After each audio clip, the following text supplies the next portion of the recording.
ओम शांति। 20/8/1971 के अव्यक्तवाणी के महावाक्य सार है सबसे श्रेष्ठ तख्त और ताज।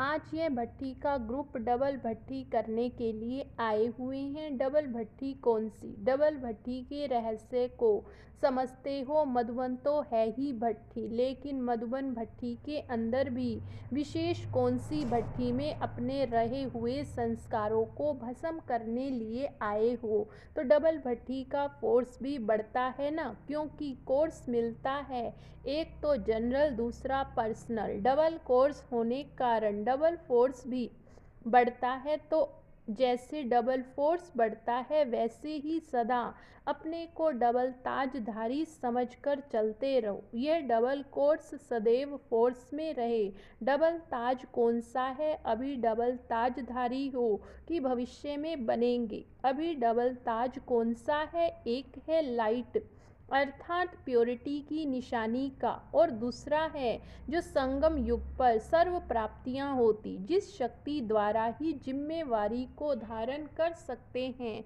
तो लाइट का क्राउन भी और माइट का भी हो, प्योरिटी का भी और पावर का भी, यह डबल ताज निरंतर धारण करने वाले। तो बताओ, डबल फोर्स सदा कायम नहीं रहेगा? दोनों की आवश्यकता है, और दोनों सदा कायम रहने से सदा शक्तिशाली स्वरूप दिखाई देंगे। सर्विस में सफलता प्राप्त करने के लिए यह दो ताज आवश्यक हैं। फिर जितना जितना नंबरवार हरेक ने धारणा किए हैं, उस परमाणु स्वरूप में सफलता व अपने पुरुषार्थ में सफलता पाते जा रहे हैं। तो डबल ताज भी चाहिए और डबल तख्त भी चाहिए। डबल तख्त कौन सा है? हरेक ने अपना अपना रेस्पॉन्स किया है। एक तो बाप दादा के दिल रूपी तख्त नशीन होना है। सभी से श्रेष्ठ तख्त तो बाप दादा के दिल तख्त नशीन बनना ही है। साथ साथ इस तख्त पर बैठने के लिए भी अचल अडोल एकरस स्थिति का तख्त चाहिए। अगर इस स्थिति के तख्त पर स्थित नहीं हो पाते तो बाप दादा के दिल रूपी तख्त पर भी स्थित नहीं हो सकते हैं। इसलिए यह अचल अडोल व एकरस स्थिति का तख्त बहुत आवश्यक है। इस तख्त से बार बार डगमग हो जाते हैं, इसलिए अपने अकाल तख्त नशीन ने बनने के कारण इस एकरस स्थिति के तख्त पर भी स्थित नहीं हो सकते। तो अपने इस प्रकृति के तख्त पर अकाल मूर्त बन स्थित होंगे तो एकरस स्थिति के तख्त पर बाप दादा के दिल तख्त पर विराजमान हो सकेंगे। तो डबल ताजधारी भी हो, डबल तख्त नशीन भी हो। जो नॉलेज मिल रही है वह नॉलेज भी मुख्य दो बातों की है। वह कौन सी है? नॉलेज भी मुख्य दो बातों की मिलती है। अल्लफ और बे कहो व रचयिता और रचना कहो। रचना में पूरी नॉलेज आ जाती है। तो रचयिता और रचना, इन दोनों बातों में अगर नॉलेज फुल है तो पावरफुल भी बन सकते हैं। अगर कोई रचना की नॉलेज में पूरा नॉलेजफुल नहीं है, कमज़ोर है, तो स्थिति डगमग होती है। रचना की भी पूरी नॉलेज को जानना है। जानना सिर्फ सुनने को नहीं कहते, जानना अर्थात मानना और चलना, इसको कहते हैं नॉलेजफुल। जो जानता मानता और चलता भी है, अगर मानना और चलना नहीं तो नॉलेजफुल व ज्ञान स्वरूप नहीं कहा जाता। चलना मानना अर्थात स्वरूप बनना। कुछ ना कुछ रचयिता और रचना की नॉलेज की कमी हो जानने कारण पुरुषार्थ में कमी पड़ती है। इसलिए सारी नॉलेज की इन दो बातों को ध्यान में रखते हुए चलो। अच्छा, यह तो हुई नॉलेज। ऐसे ही डबल कर्तव्य में भी रहना है। यह डबल कर्तव्य कौन सा है? आज दो की गिनती ही सुना रहे हैं। दो कर्तव्य बताओ। सारे दिन में डबल कर्तव्य आपका चलता रहता है। मुख्य कर्तव्य है कि विनाश और स्थापना का। कुछ विनाश करना है और कुछ रचना रची है। रचना सभी प्रकार की रचते हो। एक तो सर्विस द्वारा अपनी राजधानी की रचना कर रहे हो और दूसरी करनी है बुद्धि में शुद्ध संकल्पों की रचना, और व्यर्थ संकल्पों व विकल्पों के विनाश की विधि भी आप लोग समझ गए हो। रचना मनसा द्वारा भी और वाणी द्वारा भी दोनों प्रकार की रचना रचते हो। इस प्रकार डबल कर्तव्य करते हो। इसी कार्य में सारा दिन बिजी रहें तो बताओ एकरस स्थिति नहीं हो सकती। एकरस स्थिति नहीं रहती, उसका कारण रचना रचने नहीं आती व विनाश करना नहीं आता। दोनों कर्तव्य में कमी होने कारण एकरस स्थिति ठहर नहीं सकती, इसलिए डबल कर्तव्य में रहना है। ये डबल कर्तव्य भी तब कर सकेंगे जब पोजीशन में रहेंगे। डबल पोजीशन कौन सा है? इस समय का पूछ रहे हैं डीटी से। इस समय का गॉडली पोजीशन हाईएस्ट है। तो एक यह पोजीशन है कि गॉडली चिल्ड्रन हैं, ब्रह्मा कुमार कुमारियां भी हैं, यह हुआ साकारी पोजीशन। और दूसरा है निराकारी पोजीशन। हम सभी आत्माओं से हीरो पार्टधारी आत्माएं श्रेष्ठ आत्माएं हैं। दूसरा पोजीशन है ईश्वरीय संतान ब्रह्मा कुमार कुमारीपन का। ये दोनों पोजीशन स्मृति में रहें तो कर्म और संकल्प दोनों ही श्रेष्ठ हो जाएंगे। श्रेष्ठ आत्मा अथवा हीरो अपने को समझने से ऐसा कोई व्यवहार नहीं करेगा जो ईश्वरीय मर्यादाओं के व ब्राह्मण कुल की मर्यादाओं से विपरीत हो। इसलिए ये दोनों पोजीशन स्मृति में होंगी तो माया की ओपोजिशन खत्म हो जाएगी। इसलिए डबल पोजीशन भी सदैव स्मृति में रखो। अच्छा, डबल निशाना कौन सा है? जो डबल निशाना होगा वही डबल निशाना होगा। एक है निराकारी निशाना, सदैव अपने को निराकारी देश के निवासी समझना और निराकारी स्थिति में स्थित रहना। साकार में रहते हुए अपने को निराकारी समझकर चलना एक सोल कॉन्शियस व आत्माभिमानी बनने का निशाना। दूसरा निर्विकारी स्टेज, जिसमें मनसा की भी निर्विकारीपन की स्टेज बनानी पड़ती है। तो एक है निराकारी निशाना, दूसरा है साकारी। तो निराकारी और निर्विकारी यह है दो निशाना। सारा दिन पुरुषार्थ योगी और पवित्र बनने का करते हो ना, जब तक पूरी रीति आत्माभिमानी न बने तो निर्विकारी भी नहीं बन सकते। तो निर्विकारीपन का निशाना और निर्विकारीपन का निशाना जिसको फरिश्ता कहो, कर्मातीत स्टेज कहो, लेकिन फरिश्ता भी जब बनेंगे जब कोई भी इम्प्योरिटी अर्थात 5 तत्वों की आकर्षित नहीं करेगी। जरा भी मनसा संकल्प भी अर्थात अपवित्रता का ना हो, तब फरिश्तेपन की निशानी में टिक सकेंगे। यह डबल निशाना भी सदैव स्मृति में रखना। और डबल प्राप्ति कौन सी है? अतीन्द्रिय सुख की प्राप्ति, उसमें शांति और खुशी समाई हुई। यह हुआ संगम युग का वर्षा। अभी जो प्राप्ति है वह फिर कभी भी प्राप्त नहीं हो सकती। तो डबल प्राप्ति है बाप और वर्षा। बाप की प्राप्ति भी सारे कल्प में नहीं हो सकते।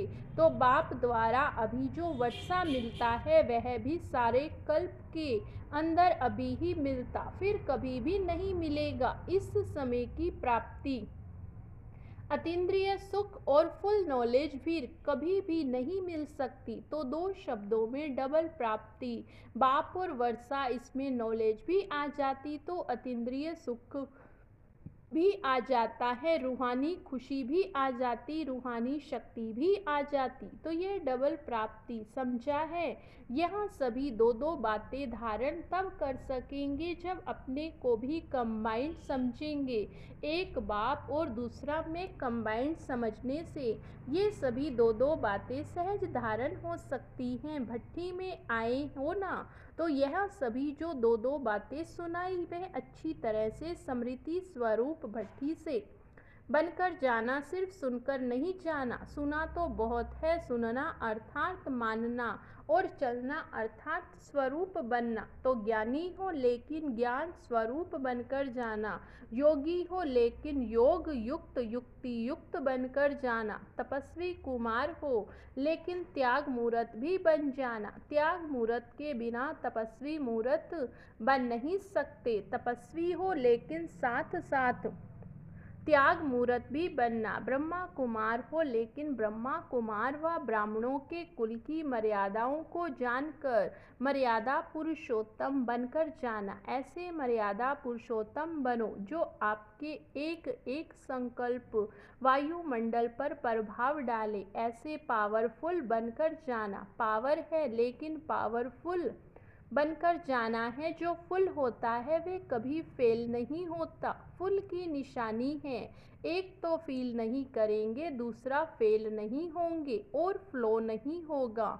तो फुल बनकर जाना इसलिए भट्ठी में आए हो। तो क्या सीखना है? बहुत पाठ पढ़ा है, इतना पाठ प्रैक्टिकल में पढ़कर जाना। पाठ ऐसा पक्का करना है जो प्रैक्टिकल एक्टिविटी पाठ बनकर जाए। एक पाठ होता है मुख से पढ़ना, एक होता है सिखलाना। मुख से पढ़ाया जाता, एक्ट से सिखाया जाता। हर चलन एक एक पाठ हो, जैसा पाठ पढ़ने से उन्नति हो पाते हैं। तो इस रीति से आप सभी की एक एक एक्ट ऐसा पाठ सभी को पढ़ाए व सिखलाए जो उन्नति को पाते जाएं। पढ़ना भी है और पढ़ाना भी है। सप्ताह का कोर्स तो सभी ने लिया है ना। साप्ताहिक कोर्स जो किया है वह फोर्सफुल किया है या सिर्फ कोर्स किया। कोर्स का अर्थ ही है अपने में फोर्स भरना। अगर फोर्स नहीं भरा तो कोर्स भी क्या किया। निर्बल आत्माओं से शक्तिशाली आत्मा बनने के लिए कोर्स कराया जाता है। अगर कोर्स का फोर्स नहीं है तो वह कोर्स हुआ। अभी फोर्सफुल कोर्स करने के लिए आए हो। डबल तिलकधारी भी बनना है। डबल तिलक कौन सा है? रोज अपना तिलक देखते हो। अमृत वेले जब ज्ञान स्नान करते हो तो तिलक लगाते हो। आत्मिक स्वरूप स्मृति व स्वरूप का तिलक तो हो गया। दूसरा है निश्चय का तिलक। एक तो आत्मिक स्थिति का तिलक और दूसरा हम विजयी रतन हैं। हर संकल्प हर कदम में विजयी सफलता भरी हुई। यह विजय का तिलक विक्ट्री है। तो आप लोगों का तिलक है विजय का और आप विजय रूप का है। यह डबल तिलक सदैव स्मृति में रहे। स्मृति अर्थात तिलकधारी बनना। डबल तिलक को कभी भूलना नहीं कि मैं विजयी हूँ। इस स्मृति में रहने से कभी भी भिन्न भिन्न परिस्थितियाँ हिला नहीं सकती। विजय हुई पड़ी वर्तमान समय अपनी स्थिति डगमग होने कारण विजय अर्थात सफलता में डगमग दिखाई देते हैं, लेकिन विजय हर कर्तव्य में हुई पड़ी है। जैसे कोई सीजन की खराबी होती है तो सीजन की खराबी के कारण टेलीविज़न में भी स्पष्ट दिखाई नहीं देता। इस रीति से अपनी स्थिति की हलचल होने कारण विजय का अथवा सफलता का स्पष्ट अनुभव नहीं कर पाते। कारण क्या है? अपनी स्थिति की हलचल स्पष्ट को भी अस्पष्ट बना देती। उलझनों के कारण उज्जवल नहीं बन सकते। इसलिए अपनी स्थिति की हलचल नहीं होगी तो स्मृति क्लियर होगी। वह होती है सीजन क्लियर और यह है स्मृति क्लियर। अगर स्मृति क्लियर है तो सफलता भी क्लियर रूप में दिखाई देगी। अगर स्मृति क्लियर नहीं है, अपने ऊपर पूरी केयर नहीं तो केयरफुल कम होने कारण रिजल्ट भी फुल नहीं दिखाई देती। जितना अपने ऊपर केयर रखते हो उतना क्लियर होते हो, इतना ही सफलता अपने पुरुषार्थ में व सर्विस में स्पष्ट और समीप दिखाई देगी। नहीं तो ना स्पष्ट दिखाई देती ना समीप दिखाई देती। टेलीविज़न में दूर का दृश्य समीप और स्पष्ट भी होता है। इस रीति से एक स्थिति होने कारण केयरफुल और क्लियर होने कारण सफलता समीप और स्पष्ट दिखाई देगी। समझा? अगर दोनों से एक भी कमी होगी तो सफलता अनुभव नहीं करेंगे, फिर उलझेंगे, फिर कमजोरी की भाषा होती, क्या करे कैसे होगा, ये भाषा हो जाती। इसलिए दोनों ही बातें धारण करके जाएंगे तो सफलता मूर्त बन जाएंगे। सफलता इतनी समीप आएगी जैसे गले में माला कितनी समीप आ जाती, तो सफलता भी गले की माला बन जाएगी। अच्छा, ओम शांति। ओम शांति। 20/8/1971 के अव्यक्तवाणी के महावाक्य सार है सबसे श्रेष्ठ तख्त और ताज। आज यह भट्टी का ग्रुप डबल भट्टी करने के लिए आए हुए हैं। डबल भट्टी कौन सी? डबल भट्टी के रहस्य को समझते हो? मधुबन तो है ही भट्टी, लेकिन मधुबन भट्टी के अंदर भी विशेष कौन सी भट्टी में अपने रहे हुए संस्कारों को भस्म करने लिए आए हो? तो डबल भट्टी का फोर्स भी बढ़ता है ना, क्योंकि कोर्स मिलता है, एक तो जनरल दूसरा पर्सनल। डबल कोर्स होने कारण डबल फोर्स भी बढ़ता है। तो जैसे डबल फोर्स बढ़ता है वैसे ही सदा अपने को डबल ताजधारी समझकर चलते रहो। यह डबल कोर्स सदैव फोर्स में रहे। डबल ताज कौन सा है? अभी डबल ताजधारी हो कि भविष्य में बनेंगे? अभी डबल ताज कौन सा है? एक है लाइट अर्थात प्योरिटी की निशानी का, और दूसरा है जो संगम युग पर सर्व प्राप्तियां होती, जिस शक्ति द्वारा ही जिम्मेवारी को धारण कर सकते हैं। तो लाइट का क्राउन भी और माइट का भी हो, प्योरिटी का भी और पावर का भी, यह डबल ताज निरंतर धारण करने वाले। तो बताओ डबल फोर्स सदा कायम नहीं रहेगा? दोनों की आवश्यकता है, और दोनों सदा कायम रहने से सदा शक्तिशाली स्वरूप दिखाई देंगे। सर्विस में सफलता प्राप्त करने के लिए यह दो ताज आवश्यक हैं। फिर जितना जितना नंबरवार हरेक ने धारणा किए हैं, उस परमाणु स्वरूप में सफलता व अपने पुरुषार्थ में सफलता पाते जा रहे हैं। तो डबल ताज भी चाहिए और डबल तख्त भी चाहिए। डबल तख्त कौन सा है? हरेक ने अपना अपना रेस्पॉन्स किया है। एक तो बाप दादा के दिल रूपी तख्त नशीन होना है। सभी से श्रेष्ठ तख्त तो बाप दादा के दिल तख्त नशीन बनना ही है।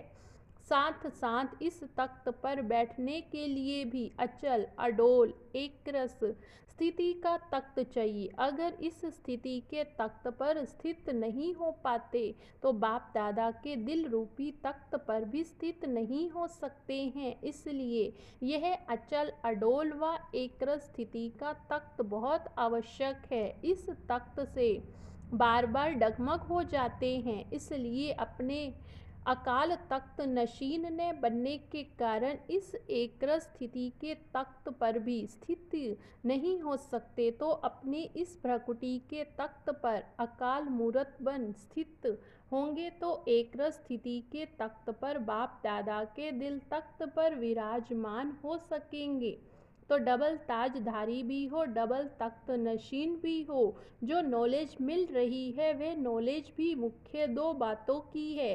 वह कौन सी है? नॉलेज भी मुख्य दो बातों की मिलती है, अल्लफ और बे कहो व रचयिता और रचना कहो। रचना में पूरी नॉलेज आ जाती है, तो रचयिता और रचना इन दोनों बातों में अगर नॉलेज फुल हैं तो पावरफुल भी बन सकते हैं। अगर कोई रचना की नॉलेज में पूरा नॉलेजफुल नहीं है, कमज़ोर है, तो स्थिति डगमग होती है। रचना की भी पूरी नॉलेज को जानना है। जानना सिर्फ सुनने को नहीं कहते, जानना अर्थात मानना और चलना, इसको कहते हैं नॉलेजफुल। जो जानता मानता और चलता भी है, अगर मानना और चलना नहीं तो नॉलेजफुल व ज्ञान स्वरूप नहीं कहा जाता। चलना मानना अर्थात स्वरूप बनना। कुछ ना कुछ रचयिता और रचना की नॉलेज की कमी हो जानने कारण पुरुषार्थ में कमी पड़ती है। इसलिए सारी नॉलेज की इन दो बातों को ध्यान में रखते हुए चलो। अच्छा, यह तो हुई नॉलेज। ऐसे ही डबल कर्तव्य में भी रहना है।